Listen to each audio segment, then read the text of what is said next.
Yo, yo, yo, guys, what is up? And welcome back to another episode of the Game 6 Clay podcast. It's your boy Gautam, my boys Matt and Chuck. First full pod with the boys. Matt, welcome back, brother. Good to see you, man. How you been? Dude, good. Good to be back. All the stuff. I think much needed break from a lot. That season was, we were just talking about it. It was as stressful of a season as we've had in a long, long time, I think. Maybe it's not Matt, that long, actually, 2 years. you struggle the most too, man. Those sleepless nights that you were talking Oh, about. I know uh, I I, know the clips that we were posting on the Twitter account. You got a lot of sympathy for being happy that the season was over because that yeah. was a doozy. But you got the brunt of it, man. We missed you this offseason. I mean, hell would have been like a very welcome bedroom for me, man. No I turnovers. did No not like where I turnovers. was No. as far as that shit went. No, good, man. I'm excited for the season to get going, though, dude. We're 5 weeks away. Um, things have been good, though. How about you guys? Can't complain, man. Me and Chuck on the last episode was good catching up, doing our little off-season thoughts and takeaways, what are feeling kind of going into the season. Covered some Giants, some Niners, so it was good kind of catching up over summer. But Matt, kick us off, man. We missed you on the last one. Let's start off this episode with your off-season takeaways, man. I know you had a lot of grievances with the team going into the offseason in terms of just how the season played out with the young guys, old guys, the turnovers, the roster construction in general was something we all kind of had an issue with going in. But after seeing some of these moves, obviously Chris Paul joined the crew and Dario Saric drafting Pods and Trace Jackson Davis. Just give us your thoughts, man. What are your thoughts and takeaways from the offseason and what you're kind of seeing from Steph, Klay, the guys going into this kind of redemption run this year? So I'm actually feeling really good going into this season. I still like the Chris Paul move a lot. I kind of like it more and more the more that I think about it. Picking up Saric, obviously huge, but I mean, the big addition of the offseason, Chris Paul, right? That's what it was. And I just think having a guy like that who is an NBA player, again, I'm gonna keep coming back to this, but getting guys who are NBA level basketball players when you didn't have a lot of those the previous seasons just huge. And getting a guy who makes other NBA basketball players better is huge. And Chris Paul makes his teammates better. You can say what you want about the guy. You can say he's a little bastard. You can say whatever you want, but he is a genius point guard. He gets a lot out of his teammates. He's obviously one of the greatest pick and roll point guards ever. He's incredible at finding shooters wherever on the floor. And obviously um, there's not a better team for that or for a guy like that than Chris Paul. I think he unlocks a lot of different combinations for this team. I think you're going to see him with Klay a lot. I'd imagine way playing him or playing Steph with Draymond more often, which we know is a good combination that's winning basketball, right? Um, I'm looking forward to seeing how he brings out the best in Kuminga. Same for Moody, but mostly Kuminga, man. Mostly Kuminga and even Klay just a little bit. Because again, I think having for you can say what you want about Chris Paul. He's borderline all-star player now, less than that probably. But again, having two really good players on the floor all the time is going to be good. And I think being able to have him, Steph, Klay, Draymond, always on the floor. Wiggins, totally forgot about a guy, Andy Dubs, out there is huge. So I'm looking forward to it. We're gonna get into the starting conversation in a bit, but I just think overall having two guys and Steph and CP who make their teammates better, always on the floor, it's a bonus. It's a gift. And again, they didn't have that last year. And when Steph sits, if the Warriors lose the minutes of Steph sits this year and Chris Paul's out there, something's wrong. Like that's actually a big problem, right? If they lose him bad, at least they lose by a point, hey, I'll take it. But they should be at least holding even in those minutes, and if not winning those.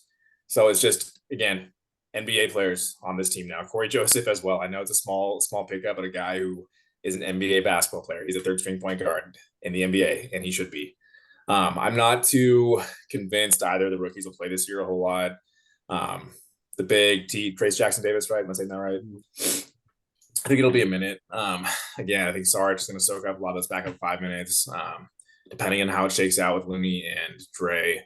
Um, we'll see what happens, but I don't see a lot from those guys. I'm very curious how they'll fill out that last roster spot or if they even do. But right now, again, I think having 10 NBA players in your team is just a good thing. And I think again, once you have NBA level talent, um, two legit strings NBA talent, I think when you have the best player in the world or second best player in the world, you can kind of figure out a way to make things work.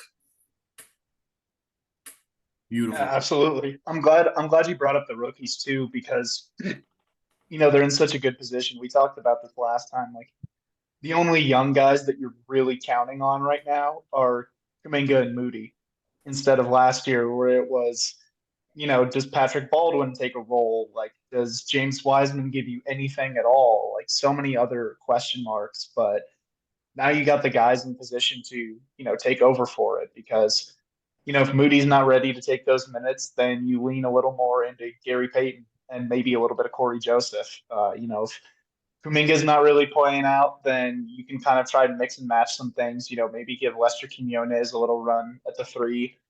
And yeah, I think they're just much better set up where they're not placing so much hope on these young guys because the good news is like if Pods and TJD like don't crack the rotation this year, it means a lot of other things went really right.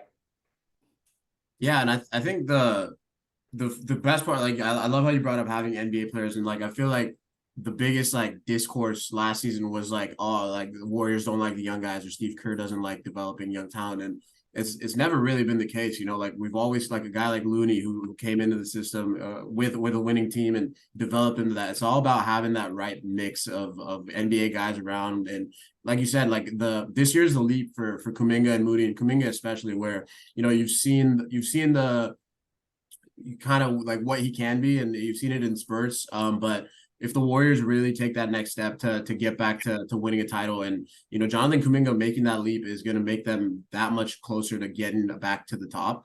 And having a guy like Chris Paul who slows the game down really, where you're able to get into that pick and roll kind of sets where Chris Paul is so lethal from the mid range, and his ability to kind of, like you said, make other guys around him better. A guy like Kuminga is a slasher, can defend. Like he's just gonna be able to elevate what Kuminga brings in those minutes that he's gonna get. And like having a guy like Klay who we've had, obviously we all love Klay Thompson, but we saw Klay at Spurs last year where you kind of just have that Chuck mentality where, or not you, Chuck, but hopefully is that Chuck mentality too. But where you just Me and Klay, just hit getting bro. them up, man. Just Hit getting him, them up. and That's like it's dummies, Klay man. Thompson, and like you live with those like over the course of the season. But having a guy like Chris Paul who's just gonna he's just gonna be setting up those shooters. And the biggest thing last season was losing those Steph minutes and that bench, never really finding that bench unit where you had a Jordan Poole where that bench unit essentially played that they were trying to replicate what you did with Steph. And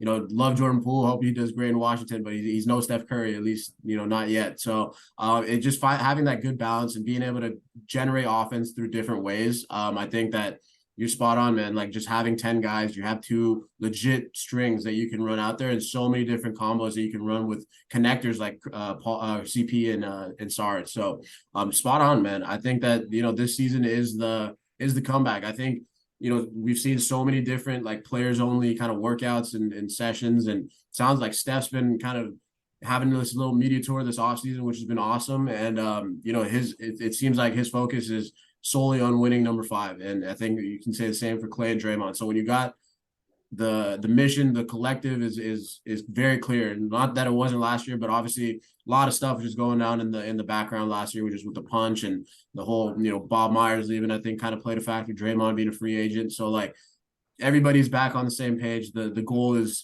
very clear. And like you said, 5 weeks out, and you can't help but feel giddy about the Warriors kicking back off to get back to the top. I also just want to hit on real quick just the fact that, again, Chris Paul is not, if he was a 9 out of 10 on defense 4 or 5 years ago, probably like a 5 or 6 now, right? But again, step up from Jordan Poole. And also, again, you don't lose your brains, right? And I don't mean that like that doesn't always give you an edge on defense, but again, for guys like Kuminga and Moody, the young guys out there, Klay, even having a guy like Draymond or Chris Paul always barking at you on defense and telling you where to be and like just where to position yourself all the time is going to be so helpful. Because I think we kind of saw last year how talented Kuminga is defensively, individually, right? But I think if he wasn't in the game with Draymond, we'd see him get lost a little more often than usual. And I think, again, just having a second guy like Chris Paul out there, and Looney for that matter, right? But just, again, always having a grown man out there who is a genius in some way, shape, or form in the basketball court is going to be just huge this year. I don't know if you guys have seen also, I wanted to comment real quick. Again, I'm not like the off-season workout videos or everything, but our guy Klay Thompson looks nice right now. And I don't mean listen, he's playing a lot of one-on-one. My point is not that he's like cooking one-on-one. He looks lean, he looks cut. It was kind of weird. Last year watching him, I didn't really think about it until seeing him this summer in the offseason. He just wasn't like in shape. I'm not saying he was out of shape, like dumpy or anything, right? But seeing him now, you kind of reminded that he's oh, okay, Klay's looking cut, he's looking spry, he's looking like he's gonna move well. So I'm also expecting a big bounce back season from Klay. And again, not that he had a bad one last year. The guy was league leader in threes, averaged 20 plus points a game, shot 40 whatever percent from three. But I think Klay's gonna have an awesome season. 14. Yeah, he was going crazy. I guess 41. Yeah, 14% on three. It was a tough season. Yeah, he sucks. I thought you meant the 14 threes that he hit. I was like, yeah, he did that. No, not 14. I'm saying he's looking lean. He's looking good. I forgot how cameras work for a second. I'm glad you brought up Chris Paul too. So how do we feel? Like there's all these reports coming out that Mark Spears, I think, was the one who said that he thinks Klay's going to start. I mean, that CP is going to start. Klay is definitely starting. Klay's starting for sure. But so how do we feel about that? Like, are we buying it? Do we think Chris Paul's in the starting lineup day one? No shot. I've never, even if he's on that starting lineup card until the tip off is there and Chris Paul is on the floor. I don't believe it. I think he'll start some games. Like obviously, I think Steph's going to sit out some games, and there are going to be some match lineup combos. But it just makes zero sense. Like if the Warriors run out of Steph, Klay, Chris Paul, Wiggins, Draymond lineup, you're playing Draymond at the 5 for a majority of the season. We've seen how that happens, especially with just Draymond's back injury history. Like when you have a guy like Looney, and it just makes no sense to trot out a smaller lineup than you already are, like for an already small team.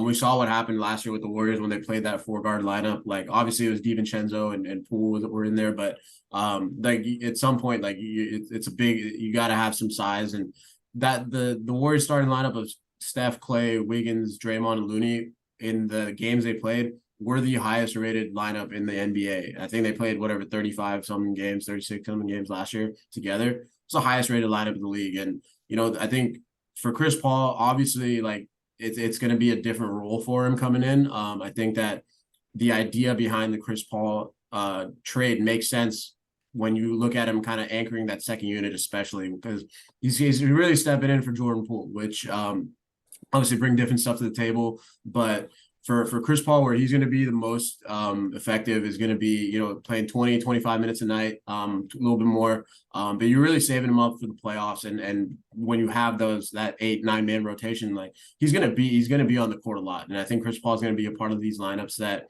are going to be very successful for the Warriors, depending on who they trot out when. But to just kind of not shoot yourself in the foot, but like just kind of start games off small, which we've seen can, derail the defense, the offense.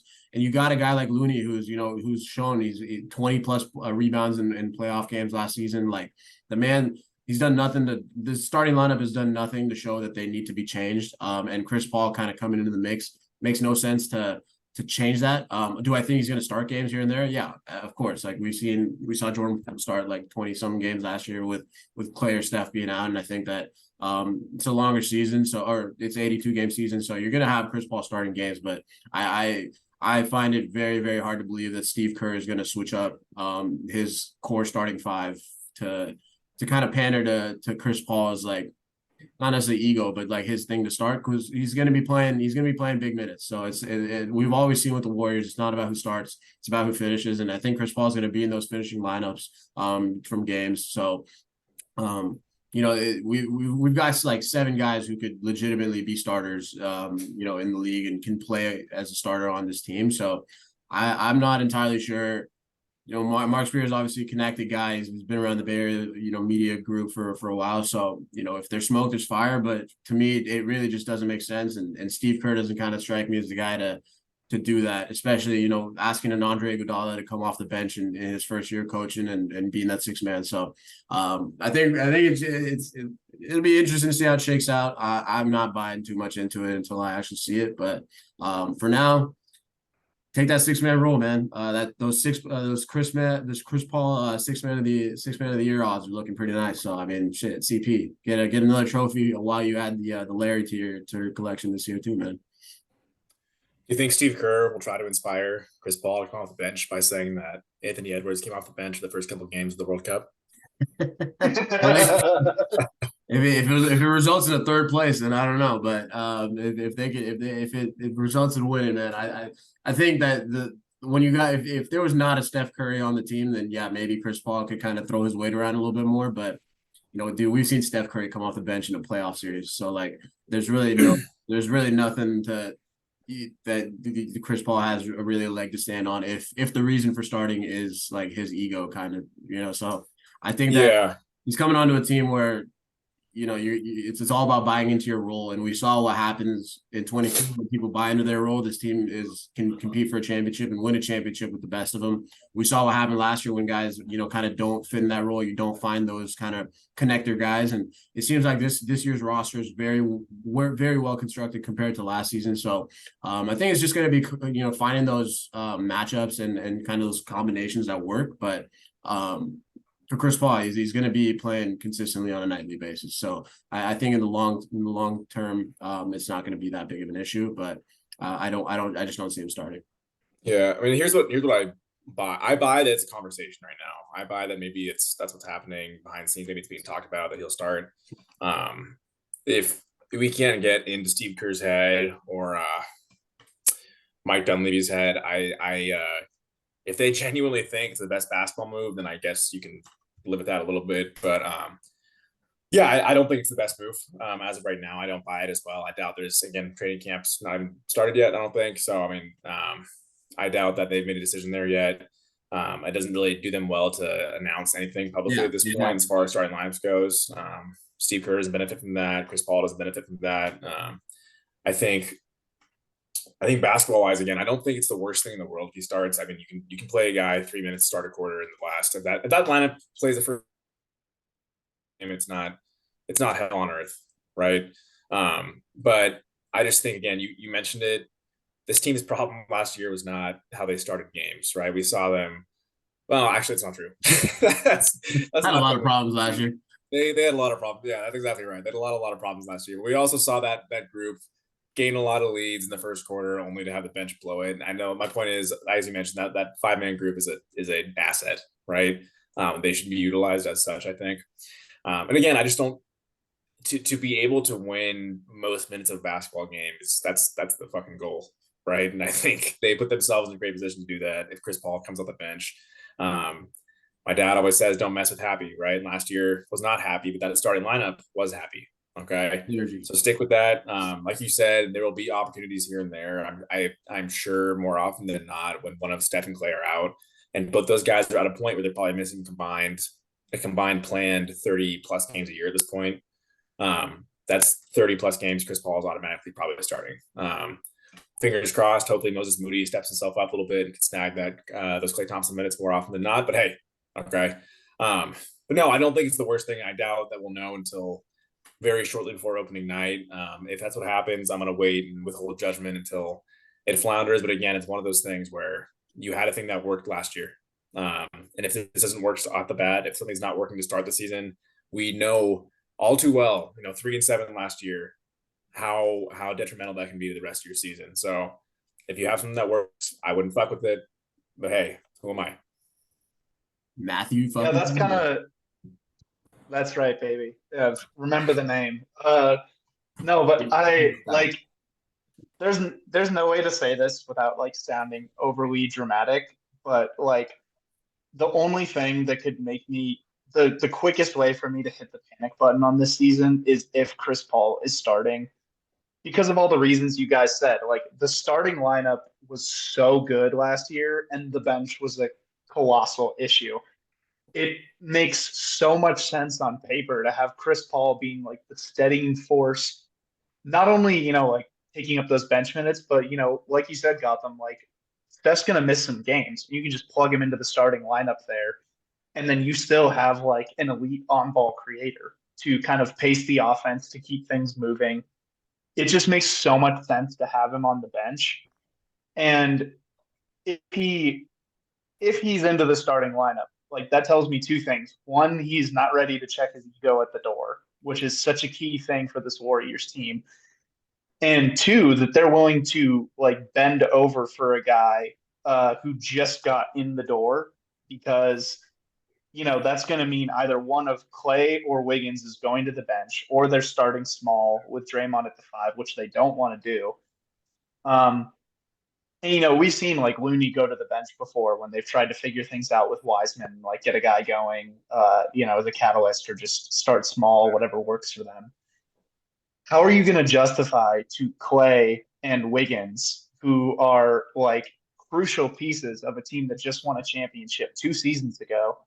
How are you going to justify saying, hey, we need you to go to the bench because, old man over here can't take the ego bump of moving to the bench when he's like 38 years old? I gotta pause you. The Chris Paul vitriol, just present in your voice right now, is fucking so wonderful. Keep it up, dude. It's no, dude. Like until he wins a championship, he's always the outside. It is stained, dude. This is great. Keep going, Chuck. No, like he's left a stain on my soul, and like, no, for real. Like I've been very excited for what he can bring to this bench unit. We talked about it a lot on the last podcast. Like he brings so many things together that they need, especially with running pick and roll. And just in an on the court sense, like when you play Steph and Chris Paul together, Chris Paul needs pick and rolls to be run to be effective. And that's not, a detriment to his game. I'm sure he could like work out being into the motion offense, but if you're not letting Chris Paul run pick and roll, like you're actively harming yourself. So splitting those minutes where you can, run a little more of a simplified offense when Chris Paul is taking command of things with the bench, then that's a huge benefit. And, I think it gives Paul more of the freedom to be the guy that we know he can be. Like he can bring the ball up on every play. He can, like the entire offense can still come from him in stretches. And I think it would be a detriment to like their general vibes if you're making some guy go to the bench for him. And I think it would be a detriment to the on-court production if you do it. So that's the thing for me. If he comes out and he's starting like opening night. That's the biggest thing I think is the ego aspect. If you're asking one of your guys, I mean, Looney's got negative ego, so I don't know how that would go, but you're asking guys who beat this guy, Chris Paul, on the way to multiple titles to sacrifice for a guy in Chris Paul who will not sacrifice to be on this team. That's a tough ask. And I fully agree with that, Chuck, where basketball wise, I don't think it's again, I would wait to see a little longer, but I think as far as the vibes go, we know what a shit 5 situation looks like. We lived through it all last year and all 2 years ago and all 10 years ago. Okay. This is not what we want anymore. Okay. So again, if he is starting, that would be especially in place of one of Wiggs or Klay. I mean, Klay, I'm sorry. Klay there's no chance. There's absolutely no shot. He's come off the bench. That guy is, we love him. He's as proud as anybody out there, and he should be, but I don't see any chance where this guy who they spanked on a yearly basis is taking Klay Thompson's spot in the starting lineup.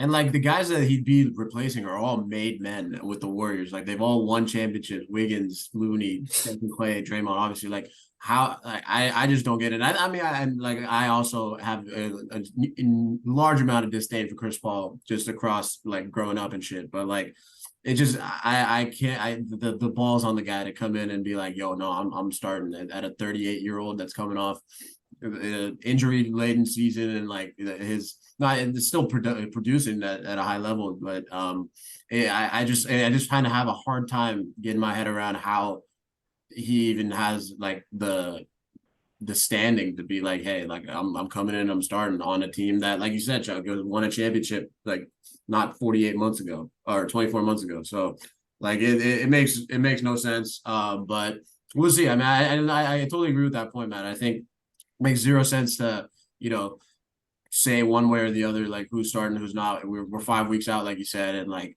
it's something that I'm sure Steve Kerr has already kind of been playing around with lineups and combos of guys that he can go with. These guys are working out together already, so it's obviously something that I think is closer to being solved than it isn't. From at least from like a team thing. And at the end of the day, you still got Steph Curry on the team. So I highly doubt that this turns into anything crazy that spirals out like a Jordan Poole type situation last season. So we're already off to a better start there.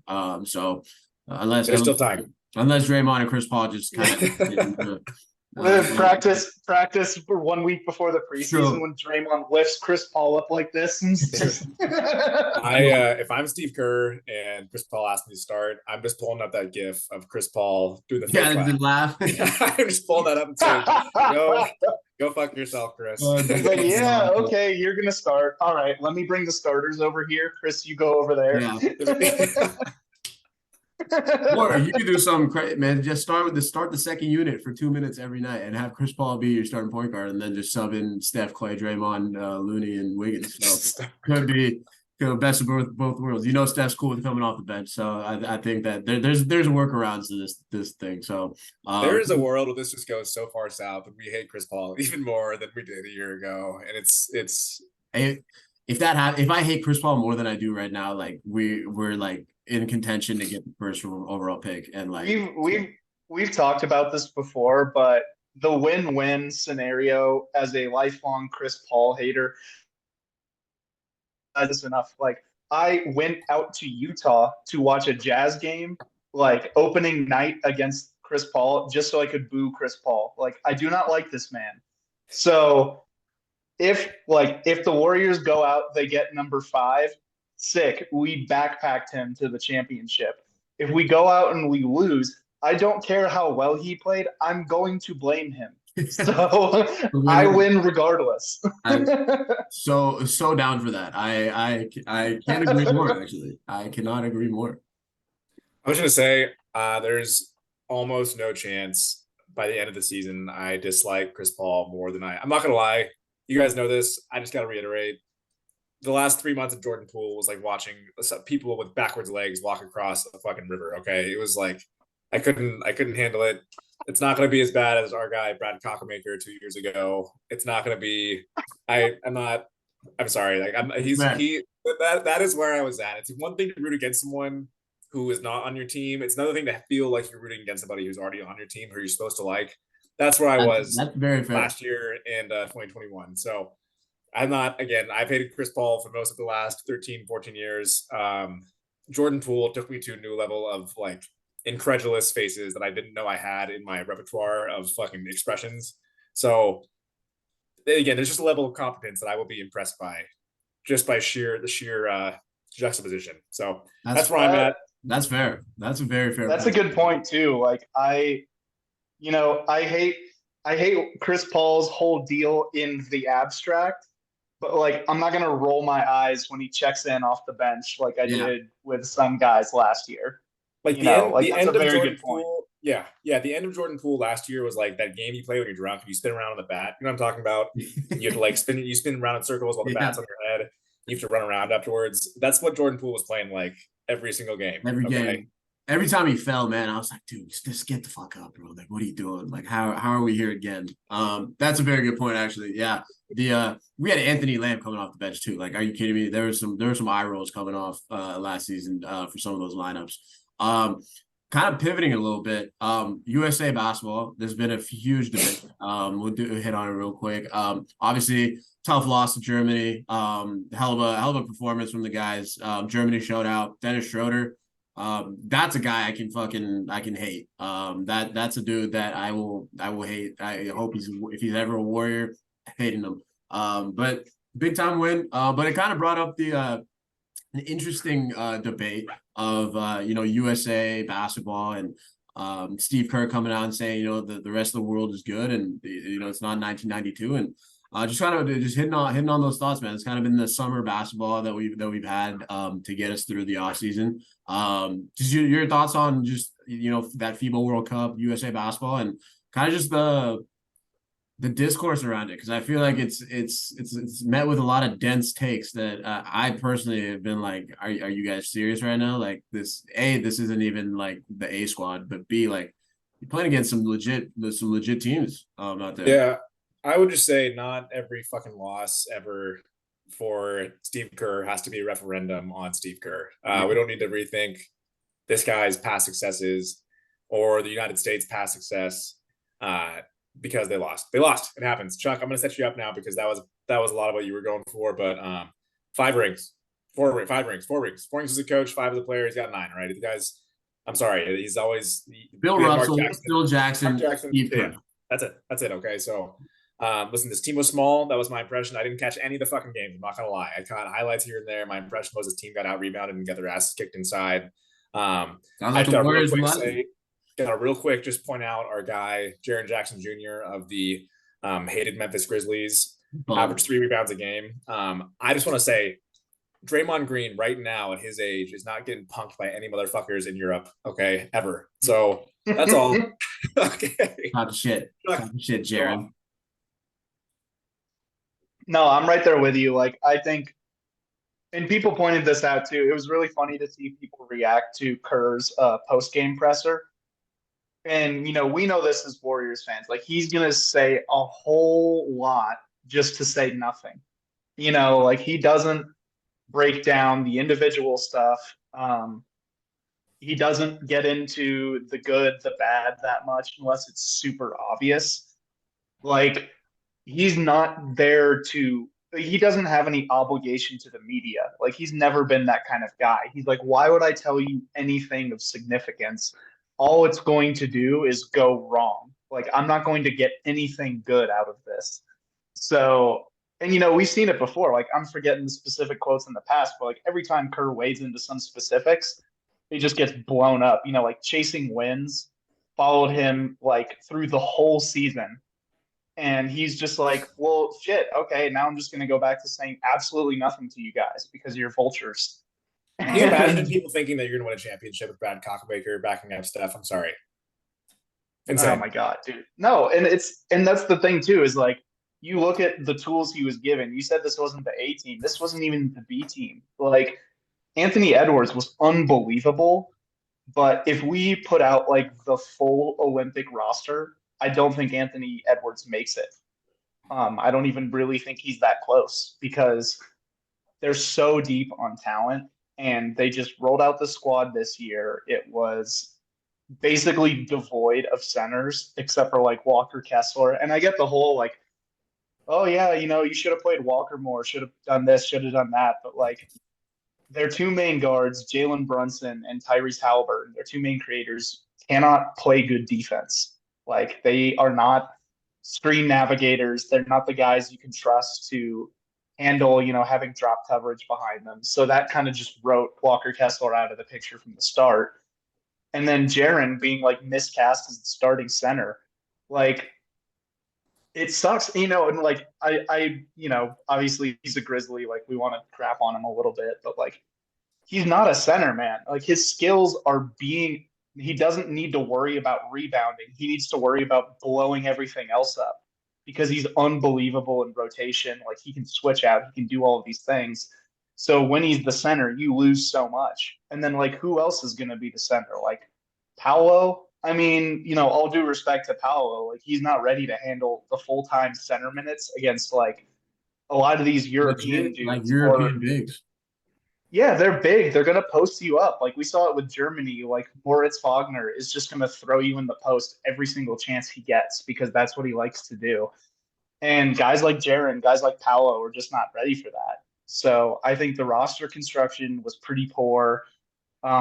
They had a real problem with defense because, not only are Jalen Brunson and Tyrese Halliburton getting run through screens, like teams were legitimately hunting Austin Reeves, like constantly. It was bad. And, I get it. Like, I see all the stuff where it's like, oh, he's drawing all these free throws and he's doing all this scoring. Like, yeah, that's great. But when they got to the other end of the floor, teams were just going, that guy, like, come here. And it worked. That's how you get, 115 points hung on you or whatever it was by Germany in that last game. And they owned up to it too. So yeah, that just kind of brings me to my bigger point. Like, we need to get past this notion that like the USA can go out and just beat the hell out of any other team because the other teams are catching up. Like, all of the great big men are not coming from America anymore. You've got Luka Doncic dragging his team through. You got Shea Gilgeous-Alexander looking absolutely ridiculous. Like other teams are catching up. You can't just We haven't out-talent had an them anymore. American MVP in the league since Harden, I think 2018. It's been Giannis and Jokic. Yeah, Like that. It's the game is changing. It's a global game now. Like Giannis, Jokic, Embiid. That's your last five last five MVPs. MVPs. Like who? Let's say Harden ruining MVPs for the United States is fucking perfect. Yeah, it's beautiful. It's beautiful. So on point, on brand over there. But like it's a fantastic point, Chuck. And like I think people are not overreacting, but like I guess I think it's fair to question the roster construction again. Like like you said, there's the bigs and using guys in certain positions, but like FIBA especially is always about like the next generation. Like who are the young guys that are gonna like the Tyrese's, the Anthony Edwards, and like you said, man, like you send Steph Curry, LeBron James, Kevin Durant to the FIBA competition, like they're not gonna do it. B, it's not that's not how like that's not what it's about. The Olympics, completely different story, and I think since that 04 or whatever, like the US has won the Olympics, which is when they send the best of the best. So the game is evolving. The game is growing. It's a global sport now, and it's a testament to all these other Europe. Like the final being between Germany and Serbia. Like that's awesome. Like you see all these guys that who might not get a shot like that. I forget that German guy, Post or something. Prost choose. The shooter, like the guy was hooping out. He's looking like Klay Thompson, and like these guys that the NBA, it might be the collection of the best, but the European leagues and the guys are playing overseas, like it's legit competition now. And so when you have those B, C list NBA or tier stars that are up and coming in the NBA, it's just kind of ignorant to expect that you're gonna go out there and wipe them by 50 when these guys are all on the similar level in talent and playing the game. And so it's beautiful to watch. I mean, we got USA and Canada playing the bronze medal match, which I think is still awesome for the game. Canada qualifying for the Olympics with that squad of NBA talent as well. So it's just been a fun thing to watch, and hopefully even eye-opening for a lot of basketball fans where it's not a guarantee every year that the United States, like Steve Kerr said, it's not 1992, and when we send the Olympic team and whatever 2 years from now, it's gonna look like 1992. When you have Steph, Klay, or Steph, KD, Booker, LeBron, like whoever you send out there, like that's going to be the real test for these other European teams and other countries. How close are you to playing the elite talent, the best of the best? So just a fun competition, really, just to watch some hoops and see some of these young guys develop into the next generation of stars. Well, guys, my last thoughts first of all on this, it's kind of like a good microcosm for like super teams, right? The US tosses these teams together. That's what happens a lot of the time, especially the World Cup. A lot of these other teams across the world take the time to actually build programs. Exactly. And again, having chemistry in the basketball team matters. We know that.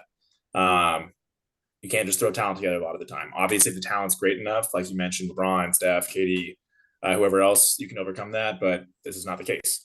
With that being said, I'm out, guys. It's been great getting back on the mic with you guys all. Everybody out there, we'll get back to our weekly, I think, and it's been good being back, boys. I'll see you all right. Always a pleasure, Matt. Appreciate you hopping on. Chuck, looking forward to listening to the Niners talk, guys. I'll see you all right. Yes, sir. Oh, Chuck, yeah. Before we get out of here, we got a big game coming up now. Week one, Niners Steelers. Nick Bosa back in the fold. No beer belly, as it looks. 5-year, $170 million contract, highest paid non-quarterback in the league. Deserves every penny. But the Niners got a full squad going into Pittsburgh, brother. How are we feeling week one? How do the Niners come out of Pittsburgh with a W? Do they come out of Pittsburgh with a W? And what are you looking to see from the men in red and gold on tomorrow morning? Yeah, man, it's gonna be a real nasty slugfest out there. Right now they got over-unders at 41.5, which is how it's really about to be a defensive struggle. It's going to be punching enough. We'll see. There are a lot of interesting factors in this. Javon Hargrave, newest 49er, used to be a Steeler. That'll be interesting. He was a crucial part of their interior defense for a while. It's going to be really cool just to see like the battle of the defensive lines. Like the Steelers have just had such consistent great stuff up front. Cam Hayward is one of the best defensive ends you're going to see in football. TJ Watt is just unbelievable. Like maybe, outside of Bosa, like he's probably the most impactful defender for any 100%. defense in the league. Because Steelers last year, like when Watt was on the field, they were a playoff team with a terrible offense. Like they were a playoff team solely off the back of TJ Watt just ruining everyone's passing game off the edge. Um, he's just incredible, and they're interesting to me too. Like one thing that I see all the time with the young quarterbacks coming into the league, you look at Bryce Young, you look at CJ Stroud, like they really don't have weapons, and that's what Kenny Pickett has. Like Kenny Pickett has weapons. Pickens, They brought Deontay Johnson, like George Pickens, Washington. unbelievable at the point of catch. Like that dude can go up and get anything. Deontay Johnson, one of the best separators in the league. Like he's always going to be open. And Pat Fryermuth really coming into his own, Right like tight one of the end. most athletic tight ends in the league, seam stretcher, can run the short routes too. You bring in Allen Robinson, and maybe he just kind of doesn't have anything left. But if he's got something left, he's your third receiver, and that was pretty good. Um, so yeah, like I love how the Steelers have built this team, and they're always tough. Like Tomlin is still maybe the best coach in the league. 1,000 Uh, up there for sure. yeah, like I would put him up there. Like him and Belichick, there's just the two best like consistent game planners in the league. Yeah. They're going to bring a lot of heat on this Niners offense. What it comes down to for me is Purdy. Like, can he control these drives? Can he sustain? Can he get the ball out before Watt's in your face? Because 2.5 seconds, like that's what you're gonna get before he's on top of you. And yeah, it's gonna be a test, especially since he comes off the left. Like he's gonna be going at their right tackle. McKivitz, I forget Colton who's McKivitz. the starter. McKivitz, yeah, McKivitz coming in for Mike McGlinchey. That's going to be a big test right there. So, man, if Brock's getting the ball out quickly, if they're getting it into the secondary, into the hands of their playmakers, and Debo Kittle, like you got a whole healthy group of guys this week. Um, so that's what it comes down to for me. Like, can Brock just keep the offense moving with quick passes? Can they get Christian McCaffrey going out of the backfield? Because I think this is a game that's going to come down to who wins time of possession. Yep. Turnovers are always the cliche. Like, yeah, if you turn it over more, you're going to lose. But if you can just hold on to the ball, keep it away from them, wear that defense down, and just don't give away any points against them, then I think they can handle this game. What do you think? Yeah, man, I you hit on a lot of good stuff. For me, the biggest thing that I'm looking for, and like you said, like the Steelers and the Niners have a very similar style of play where they both play bully ball. They're looking to hit you. They're looking to hit you hard. The game's gonna be one in the trenches, and for this Niners offensive line, I think is the biggest question mark. Obviously, you have Trent Williams, but replacing young, I think McKivitz is in his third year now. Replacing McGlinchey, who caught a lot of slack caught a lot of flack for just kind of letting guys through. But McGlinchey was a very solid right tackle. So McKivitz kind of stepping up in there. You got Jake Brendel in there who also has shown that they can protect. So that Steelers D line is nasty and very, very comparable to the Niners D line with Bosa, Hargrave, Armstead. So you've got guys that but the game's going to be one in the trenches, in my opinion. Can the Niners stop the run? Najee Harris, obviously an incredible young back, Bay Area legend, who coming off another great year. And the Niners run defense has been an issue. At least obviously I don't look too much into preseason, but obviously you're playing, second, third string guys and you're not didn't have Bosa in there for a large part, but that the Niners run defense has been something that Steve Wilkes, Kyle Shanahan have been kind of harping on, like, hey, that's not what we expected to see. And it seemed like we're caught a little off guard with how easily the Raiders and the Chargers, I think, were able to get some good run looks. So for me, the game's going to be one in the trenches. And I think for the Niners, especially, man, like the last two NFC Championship runs that they've had, they've started off 3-5 and 3-4.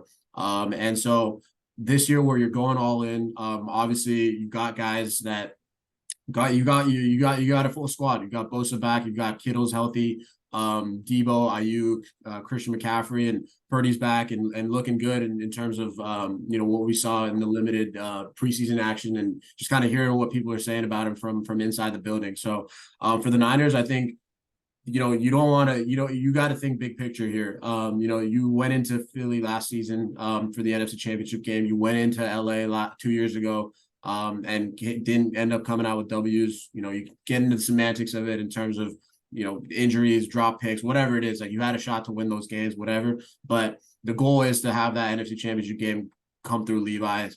And for the Niners, it starts off with, winning a big game on the road. Like you said, Pittsburgh ended the season, I think, winning 8 of 9 or something like that. Kenny Pickett, similar to Purdy, second-year quarterback. He's going to has weapons, big dude, great arm. Like, it's going to be a tough day for the Niners if they're not able to establish kind of that set the tone on both ends. And I think for the Niners offense, this is the healthiest, and I think the deepest they've got an entire offseason with Christian McCaffrey now. So like you said, I think for Brock, it's going to be, putting the ball in the right spots. Don't turn it over. And I think Brock's always been pretty good about, just reading the defense and making those quick decisions. That's what Kyle's been looking for in a quarterback. And that's what Brock's shown he can do. So for Brock, is just building on last season. But for the Niners, man, this is a statement game. You're going on the road against a very good team. If you are the team that you think you are, that should be contending for a Super Bowl, that I think we all think is very much within grasp this season. This is a game that you come out, set the tone, and leave Pittsburgh with a dub. So excited to see it, man. Football's back, but for the Niners especially, this is a big test for the first game to kick off the Super Bowl run. And if they're the team that we think they are, they go up into Pittsburgh tomorrow morning and take that dub, man. So before we get out of here, Chuck, predictions. What are we feeling tomorrow? Yes, sir. I am riding with our Niners. I'm going 20-13. I think it'll be pretty close because that's what the Steelers do. They're going to really limit them on the scoreboard, but I think we still get there. I think it's going to be a big day for the Niners defense. My big X Factor guy that I'm looking for, Drake Jackson, big second-year guy coming out. Like, that's the thing when you have such a dominant defensive line. Bosa, you're going to try to double him as much as you can. Armstead, Hargrave, like, someone's getting one-on-ones every snap. Yep. And it's going to be Drake Jackson. It's going to be Cleveland Ferrell. It's going to be Terry Hyder. But, Drake's the starter. Drake's the guy that they're handing this job to because he's a physical freak. Looks good. He's really, really good. So if he's the guy who can, break down his man one-on-one and create some disruption when the other guys are getting so heavily attended to, like, Najee Harris, Jaylen Warren, those are good pass protecting backs. Like, he's gonna have some chances to sneak in there. And I'm thinking big sack fumble for Jake Jackson, maybe turn the game around a little bit. There we go. Calling my shot there. I love it. We got Niners winning 20-13. I'm with you, man. I want to believe in this team. I do believe in this team. I think they will show us that they are, kind of on the tier of themselves in the NFC tomorrow. And it's all about getting off to a good start, man. The goal is the number 1 seed. And to get that, it's going to take, winning games like this. So I'm going to go Niners 24-20. I think that it's going to be a good game. Pittsburgh's never an easy place to play on the road. The weather is going to be a factor. I think it's going to be interesting to see how they use Jake Moody. That's been a big kind of point of contention. The kid has an absolute boot, but we saw a lot of misses in the preseason. Hopefully, we got him out of the way. But in tough conditions, Kyle, who knows if he's going to be, kind of put in a spot where, you kind of have to choose with trusting your rookie kicker or kind of trusting your offense. But I think the Niners find a way to get it done tomorrow. And kind of set the tone for the season. We've fallen flat to start these some of these runs, and best way to kind of put the league on notice is to go into Pittsburgh and get a dub. So I think my X factor is Purdy. I'm with you on. I loved everything you said about it. I think Brock's gonna have to make some plays tomorrow against that vaunted Steelers defense. They got Minka. That D line is dirty. So for Brock to take care of the ball and be that point guard that we need him to be. I think he does it. I got faith in the kid. So Niners 24-20 tomorrow morning and kick off the season 1-0, leaving Pittsburgh. Let's get it done, Beautiful. baby. I love Get it. it done. Bang, bang, No bang. scoring, grind it out. Grind it out, man. That's Punch how it you know out. football's back. Football's back, baby. Great Thursday night game with the Lions. Took the Lions money line. Fantastic bet. So shout out Jared Goff, David Montgomery, and those boys for getting the pockets feeling a little good going into Sunday. Before we get out of here, Chuck, anything you got plugging? Anything coming in the cut soon? Yeah, well, just got my Kevon Looney rebounding piece out this week. It was really fun to dig into all the little things he does. Just like Shakira, that man's hips don't lie. He does some serious work throwing that shit around on the glass. It's unbelievable. I have such an appreciation for the Loon God. Statue loading soon. Oh yeah. So yeah, check that out on theswishtheory.com. As always, it's where you'll get all my stuff and hopefully have a little more cooking in the next month or so. Let's go. Keep following Swish Theory, Chuck, Matt, me, the pod. We're back doing this a week by week basis, guys. We love doing the multi-sport talk. We're gonna keep doing the Niners as the season kind of unfolds, and the Warrior stuff is always gonna be here. So till the next time, guys. We'll see you on the next episode. Peace.